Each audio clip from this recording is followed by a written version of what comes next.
پروردہ رسول اقلیم ولایت کے تاجدار، عبادت و ریاضت میں مسلمانوں کے پیشوا، زمانہ رسالت میں بدر سے لے کے آخری غزوہ تک میدان شجاعت کے سربراہ، خصوصاً معرکہ خیبر کے شاہ سوار، رسول اللہ کی غمخوار، خلفائے ثلاثہ کی خیر خواہ، تمام صحابہ کے محبوب، رسول اللہ کے محب صادق، جنہیں اللہ رب العزت نے اپنی محبت کا مجدہ دیا، جن سے بغض رکھنا کفر، جن سے محبت کرنا ایمان، حضور کی وہ لاڈلی صاحبزادی جو مجلس میں آئیں تو حضور کھڑے ہو جائیں، جن کی سواری میدان معاشر سے گزرے تو تمام اہل معاشر کی گردنیں جھک جائیں، ایسی گرامی مرتبت شہزادی، خاتون جنت، سیدہ طیبہ طاہرہ عابدہ عالمہ فاضلہ، سیدہ فاطمہ الزہرا رضی اللہ تعالیٰ عنہا کے شوہر،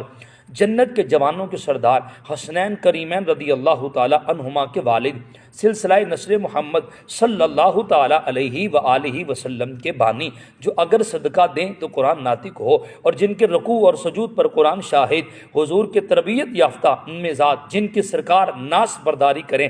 جن کو تہجد پڑھانے کے لیے حضور راتوں کو جگانے آئیں، جو اگر روٹھ جائیں تو سرکار انہیں منانے آئیں، اسی عالم میں سرکار سے ابو تراب کا لقب پائیں، جس سے وہ ناراض ہو جائیں وہ سرکار کا معطوب، اور جس سے وہ راضی ہو جائیں وہ سرکار کا محبوب ہو۔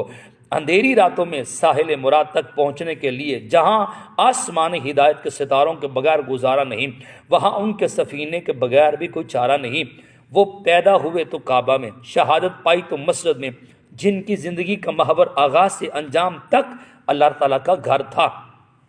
جب تک دنیا میں رہے تو اللہ کی خاطر، دنیا سے گئے تو اللہ کی خاطر، جنہوں نے اپنے شہزادوں کو تربیت بھی ایسی دی کہ دونوں نے شہادت پائی۔ یہ سارا خاندان ہی شہداء کا تھا۔ رسول اللہ خاتم الانبیاء تھے اور یہ خاتم الخلفاء تھے۔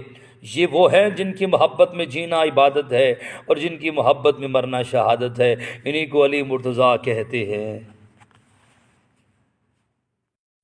پروردہ رسول اقلیم ولایت کے تاجدار، عبادت و ریاضت میں مسلمانوں کے پیشوا، زمانہ رسالت میں بدر سے لے کے آخری غزوہ تک میدان شجاعت کے سربراہ، خصوصاً معرکہ خیبر کے شاہ سوار، رسول اللہ کی غمخوار، خلفائے ثلاثہ کی خیر خواہ، تمام صحابہ کے محبوب، رسول اللہ